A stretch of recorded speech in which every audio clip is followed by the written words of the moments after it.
बिस्मिल्लाहिर्रहमानिर्रहीम। मोहम्मद हारिस जो कि पाकिस्तानी T20 साइड के प्लेयर हैं और उन्होंने कहा कि बाबर आजम को थोड़ा तेज़ खेलना चाहिए।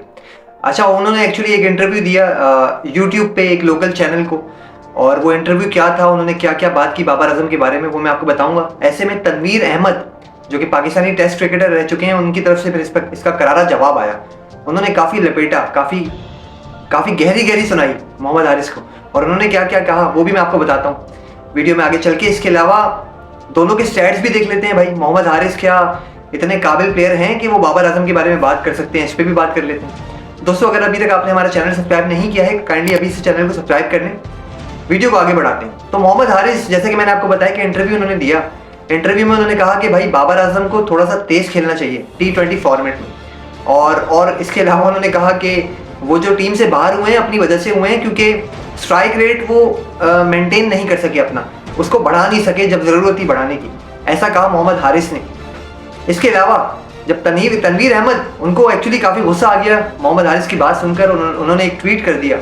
ट्वीट में एग्जैक्टली उन्होंने क्या कहा वो मैं आपको बताता हूँ। तो उनके एग्जैक्टली जो वर्ड थे वो थे कि भाई मोहम्मद हारिस, आप कितने बड़े प्लेयर हैं, आप कितने बड़े फन्ने खान हैं, पहले आप ये बताएं। आप बाबर आजम जैसे लेजेंड के बारे में बात कर रहे हैं, आपने कितने गोल गिरा लिए हैं इंटरनेशनल क्रिकेट में, आपकी कितनी अचीवमेंट्स हैं, कितनी परफॉर्मेंसेज हैं। ये तनवीर अहमद ने कहा फिर मोहम्मद हारिस को, सही अच्छी खासी सुनाई उन्होंने।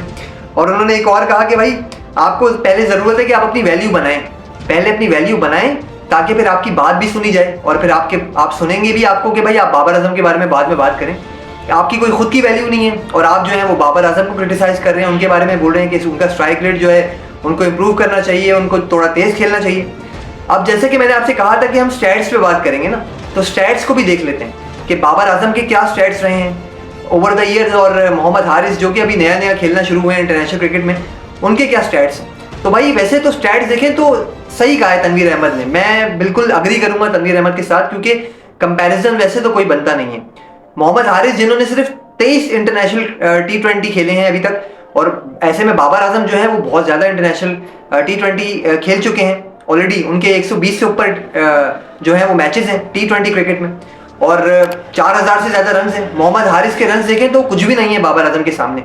इसके अलावा बाबर आजम की 3 सेंचुरीज हैं T20 क्रिकेट में, इंटरनेशनल क्रिकेट की मैं बात कर रहा हूँ। मोहम्मद हारिस की अभी रिसेंटली एक सेंचुरी आई थी इंटरनेशनल क्रिकेट में, जिसके बारे में हमने बात की थी और काफ़ी ज़्यादा सराहा भी था।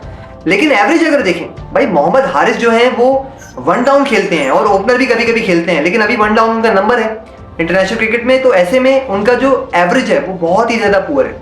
18 का एवरेज है उनका, बाबर आजम का 40 का एवरेज है। 120 से ऊपर मैचेस में इतना एवरेज बरकरार रखना, ये एक बड़े प्लेयर की निशानी होती है दोस्तों।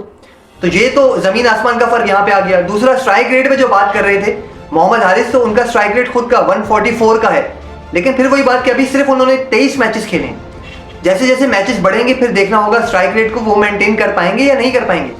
बाबर आजम जिनका स्ट्राइक रेट बेशक कम है, 130 के करीब उनका स्ट्राइक रेट है, इंप्रूवमेंट की ज़रूरत है, हम पहले बार इस पर कह चुके हैं, बात कर चुके हैं। लेकिन हम इस चीज़ को नहीं भूल सकते कि 2019 से लेकर 2023 तक जो एरा रहा है मोहम्मद हारिस, बाबर आजम और रिजवान अहमद का, वो बहुत ही लाजवाब एरा था। उसमें बहुत ही ज़्यादा पाकिस्तान को फतुहात मिली, अचीवमेंट भी बहुत ज़्यादा थी। मैं अगर आपको इन दोनों की सिर्फ इन दोनों की पार्टनरशिप के बारे में बात करें ना, कि ओपनिंग पार्टनरशिप, तो भाई ओपनिंग पार्टनरशिप में 3000 से ज़्यादा रन है दोनों के इन 4 सालों में। इसके अलावा जो एवरेज है वो 46.47 का एवरेज है।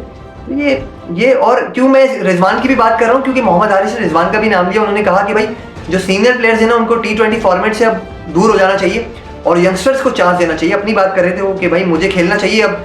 और बाबर आजम जो है वो, मतलब वो यही कहना चाह रहे थे, बाबर आजम और मोहम्मद रिजवान को अब T20 में वापस कमबैक नहीं करना चाहिए, और वो चाहें उनको लंबे फॉर्मेट में खेलना चाहिए। टेस्ट क्रिकेट वो खेलें, ODI वो खेलें, लेकिन T20 में उनकी जगह नहीं बनती। वजह फिर वही है कि उनका स्ट्राइक रेट, और वो चूंकि तेज़ नहीं खेलते हैं।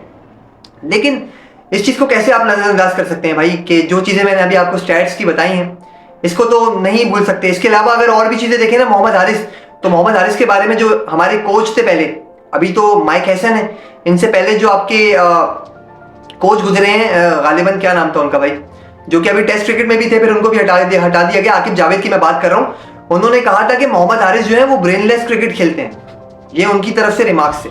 और जितने सीनियर प्लेयर्स थे वो भी यही कहते थे मोहम्मद हारिस के बारे में, कि वो ब्रेनलेस क्रिकेट खेलते हैं, दिमाग से वो खेलते नहीं, और जब वो बैटिंग करते हैं तो ऐसा नजर भी आता है। अभी कुछ जो इनिंग्स हैं उसमें इंप्रूवमेंट बेशक आई है, लेकिन आप अगर उनका रिकॉर्ड उठा के देखें ना इंटरनेशनल क्रिकेट का, स्पेशली इंटरनेशनल क्रिकेट का, जो हमने आपको याद होगा सीरीज जो थी वो कवर की थी न्यूजीलैंड के खिलाफ, जो कि 5 T20 थे, उसमें आप बैटिंग देखें मोहम्मद हारिस की, तो नजर आ रहा था सच में ब्रेनलेस क्रिकेट है, टल्ले घुमा रहे थे वो। और अब जाके वो बाबर आजम की बात कर रहे हैं, तो भाई जमीन आसमान का फर्क है दोनों की टेक्निक में, दोनों के अगर क्लास की बात करें तो दोनों का बहुत ज्यादा फर्क है, नहीं बात हो सकती।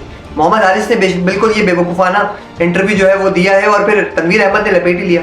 तो खैर दोस्तों, ये थी मेरी आज की वीडियो जिसमें मोहम्मद हारिस का जो रिमार्क्स था उसके बारे में जरूर हमने बात करनी थी। उम्मीद करता हूँ वीडियो पसंद आई होगी, तो काइंडली वीडियो को लाइक कीजिएगा, हमारे चैनल को प्लीज सब्सक्राइब कर लें, अपना बहुत ख्याल रखिएगा, अल्लाह हाफिज़।